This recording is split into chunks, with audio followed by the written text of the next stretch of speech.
Alright, good afternoon everybody. Today we're going to do the fifth box from HackTheBox called Shocker. If you look here at the HackTheBox website for the machine, you'll see that it's predominantly focused around a CVE, a vulnerability specific. So let's go ahead and delve right in. The first thing that we do, remember, is open up our hosts file and make sure that we have it added with the IP address. And this just makes tracking of the scan results easier. Second thing we'll do is we'll kick off auto recon, and remember I am running as root on Kali. There's a GitHub repository that has a script called Pimp My Kali that will enable root access again, as well as install a bunch of great tools. Highly recommend you check it out. You can find it in Mayer's Discord, or you can just Google for it. But once auto recon runs, we'll go ahead and browse and look at the scan results. And this is a reason why it's important to scan all ports. So here you see we have port 80 open, running HTTP 2.4.18, and then we have a non-standard SSH port on 2222. And that's really all we find, and we're guessing around Linux 3, somewhere in there. Looking at that SSH version, OpenSSH 7.2 patch 2, probably not going to find much there, so let's go ahead and browse out to the website. So we go to the website, and this is all we find. Nothing too exciting. There's really nothing in the source code here. We could try a robots.txt, but there's also nothing there. So the next thing I want to demonstrate for you guys is a command called dirsearch. Dirsearch is a threaded directory search tool or file search tool for enumerating on port 80, and it is fantastic. It runs a lot faster, easier options. They most recently updated it to version 0.4, and you can see it running live here and how fast it's running. This is a great tool for trying to find files on a web server. Now, auto recon will kick off GoBuster. You can modify auto recon.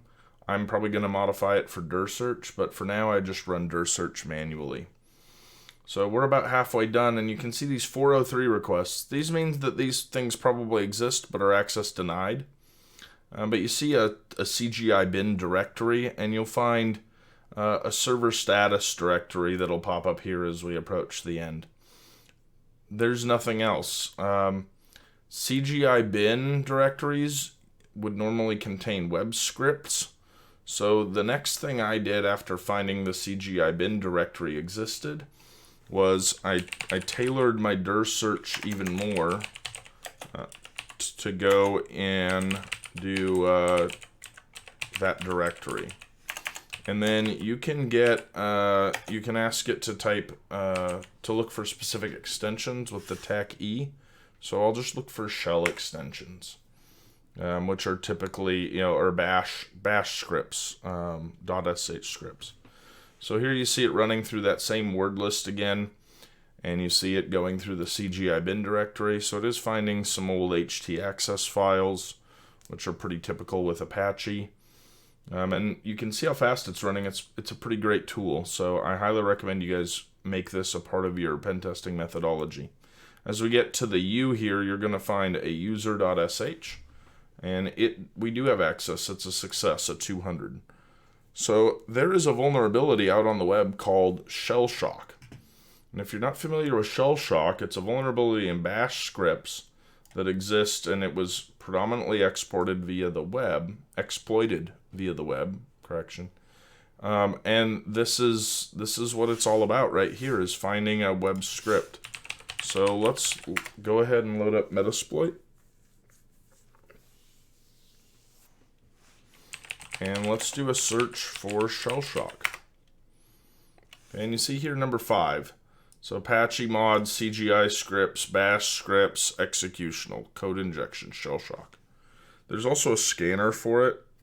We found it by our enumeration in the directory. So we're going to go ahead and go use 5. And then we know we're going to need to set our listener host. And I'll double check that IP is correct. So right here, if I type IPA, my IP address in the HackTheBox VPN is this 10.10.14.10. So that is correct. Now let's look at the options we have in this. So up here, our hosts is not set and is required. And then, what else? Target URI is not set and is required. And that's the path to the CGI script. So we'll set our host to shocker.hackthebox.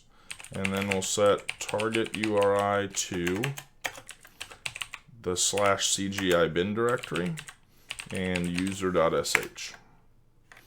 Okay, once that's done, we can go ahead and run exploit. And you see it sends the stage, it gets the interpreter session opened, and now I have a interpreter prompt. If you're not familiar with interpreter, there's a ton of commands you can run here. If you just run help, you can kind of see what there is. We're going to use the shell command to drop into a system command shell. There's a ton of stuff here. You can also just look around directories. So we're at where that user.sh is. I prefer using a shell myself. So if we look at the user that we are the user Shelly. We'll go to Shelly's home directory, and there's the user flag. And then the last piece we need to do for privilege escalation is a sudo tacl. And here you see that Shelly can run user bin Perl with no password. So if you ever see any of these where I can run some random binary with no password as sudo, there's a great website called GTFO bins. It's a GitHub site. I'll bring it over right here. And you can just come out here and search. There's 197 binaries. We'll filter down to Perl, and we have sudo ability on Perl. So here it says if the binary is allowed to run as super user, it does not drop the elevated privileges and may be used to access the file system. So let's go ahead and give that a shot. So we'll do a sudo perl tac-e, and then we're telling it to run Perl as root basically, and whoops, let's try that again. Sudo perl tac-e exec. If I could type, that would fix my problem here.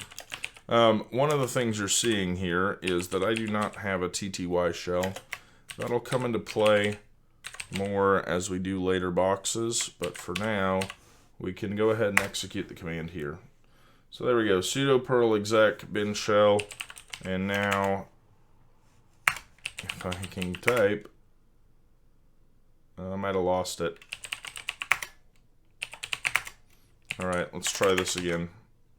We'll terminate that. Okay, now let's go to a shell. Okay, I am Shelly. Sudo perl tac-e exec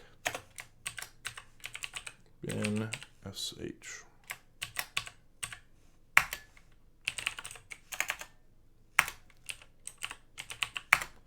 Okay, and there with the who am I go to root.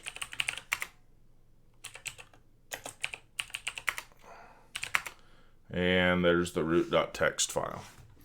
So with this one, it was all about that CVE. It was about the shell shock vulnerability. That was the purpose of this virtual machine on HackTheBox.